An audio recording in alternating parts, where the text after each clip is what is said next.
Hinikayat ni Senate President Tito Soto ang mga bumabatikos sa matagal na pagliban ni Senator Bato de la Rosa sa sesyon na magsampa ng ethics complaint laban sa senador. Ang dagdag pa ni Soto, walang pulisiyang no work no pay para sa mga mambabatas. Saksi si Rafi Tima. Bago ang plenary session kanina, nagtipon muna ang mga miyembro ng Senate Minority Bloc. Pero kapansin-pansin na wala roon si Senador Bato de la Rosa.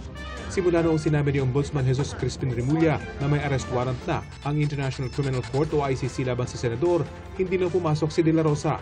Maging ang budget hearing ng security agencies na siya dapat ang sponsor, hindi niya sinipot. Sabi ni Senate President Tito Soto, maaaring mag-hide ng ethics complaint ang mga bumabatikos kay de la Rosa. Kung mayroong mga kababayan tayo na gustong tanungin itong ganyan, at saka gustong panagutin ng isang legislator, mag-file sila ng ethics complaint. Ito ang magandang remedyo para matalakay natin yan. Pero kahit hindi pumapasok, operational pa rin daw ang opisina ni de la Rosa at hindi magkaka-budget cut. Kinumpirma rin ni Soto na hindi applicable sa mga senador ang no work, no pay policy. Hindi. Walang ganong rules sa mga legislators in any of our rules or even in the Constitution. Ayon kay Soto, hindi pa nakikipag-ugnayan sa kanya si de la Rosa.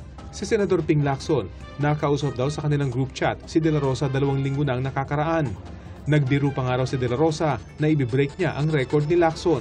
Nung nag-Viber, nag-chat group kami, sabi ko, kinukumusta ko, sabi niya, ibibreak niya raw yung record ko sa pagtatago. That's his decision, ano? Kung ayaw niya mag-present yung sarili niya, leave it up to him. I cannot advise him because I was there, been there, done that. Tingin naman ni Senate Minority Leader Alan Peter Cayetano, dapat bigyan ng gobyerno ng assurance si de la Rosa na magkakaroon ng due process.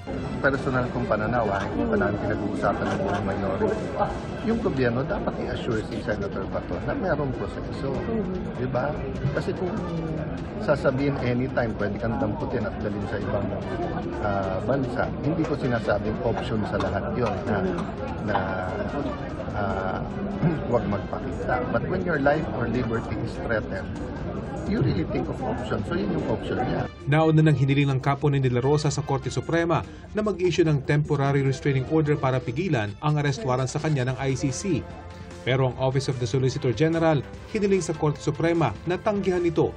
Sabi ng OSG, hindi raw nakapagpakita si de la Rosa ng aktwal na kaso at hindi rin umano nito natukoy ang anumang legal question na maaaring aksyonan ng korte.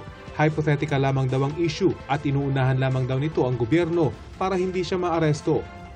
Naghain din ng OSG ng manifestation para muling irepresenta sa korte ang mga opisyal ng gobyerno na inireklamo kaugnay ng pag-aresto kay dating Pangulong Rodrigo Duterte. Ang OSG ay pinamumunuan ngayon ni Solicitor General Darlene Berberabe.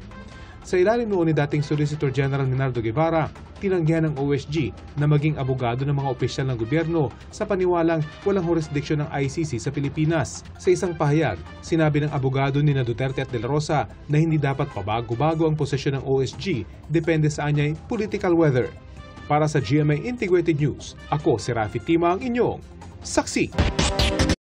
Mga kapuso, maging una sa saksi. Mag-subscribe sa GMA Integrated News sa YouTube para sa iba't ibang balita.